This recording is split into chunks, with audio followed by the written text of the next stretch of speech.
ஒரு கல்யாணமான தம்பதிகள் ஐயாவை பார்க்கறதுக்காக கனகம்பட்டிக்கு வராங்க.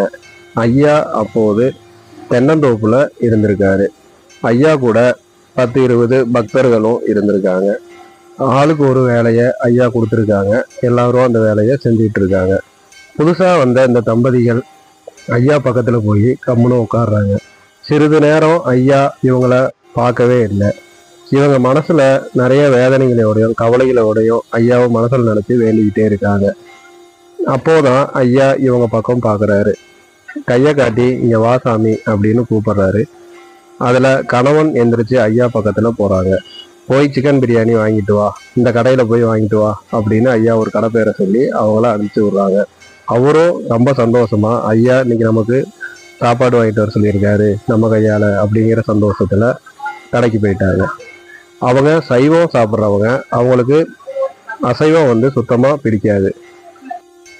ஒரு பார்சல் சிக்கன் பிரியாணியை ஐயா சொன்ன கடையில வாங்கிக்கிட்டு நேரா ஐயாவை பார்க்கறதுக்கு வேகமா ஓடியாராரு. ஐயா மரத்துக்கடியில உட்காந்துருக்காங்க. ஐயா பக்கத்துல சாப்பாடு பொட்டணத்தை வைக்கிறாரு. ஐயா சிறிது நேரம் அந்த பொட்டணத்தவே பார்க்கறாரு. அதை பிரிசாமி அப்படின்னு சொல்றாரு. அந்த பக்தருக்கு ஒரே தயக்கம். ஏன்னா அவங்க அசைவம் சாப்பிடாதவங்க. அதை நம்ம பிரிக்க சொல்றாரு, சாப்பிட சொல்லிடுவாரோ அப்படின்னு ஒரு பயம். ஆனா ஐயா தயங்கி தயங்கி நிக்கிறத பார்த்துட்டு, ஏன் சாமி நிக்கிற, அது என்ன பிரிக்கலையா, பிரி அப்படின்னு சொல்றாரு. உடனே அவரும் பகவான் சொல்லிட்டாரு நம்ம பிரிப்போம் அப்படின்னு சொல்லிட்டு பிரிக்கிறாங்க.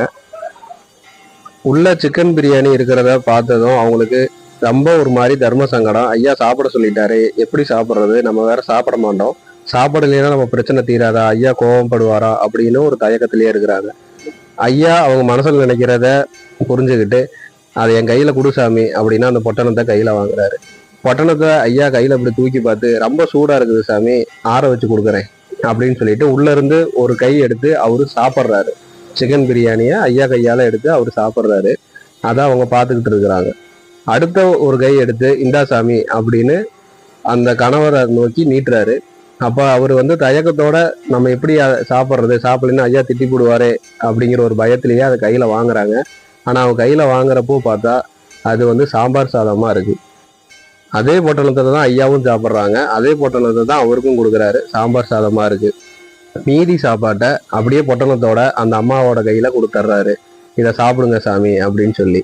ஐயா இதுல சூட்சமமா உணர்த்துறது என்ன அப்படின்னா, சூடா இருந்த அவங்களோட உடல் உஷ்ணத்தை ஃபுல்லா குளிர வச்சு அவங்களுக்கு வரம் கொடுக்குறாங்க. குழந்தை பாக்கியத்துக்காக வேண்டி வந்த பக்தர்கள் அவங்க மனசுல சொல்லாம மனசுல வேண்டிக்கிட்ட அவங்களோட குறைய ஐயா இந்த திருவிளையாடல் மூலியமா அவங்களுக்கு நிறைவேற்றி வச்சாங்க.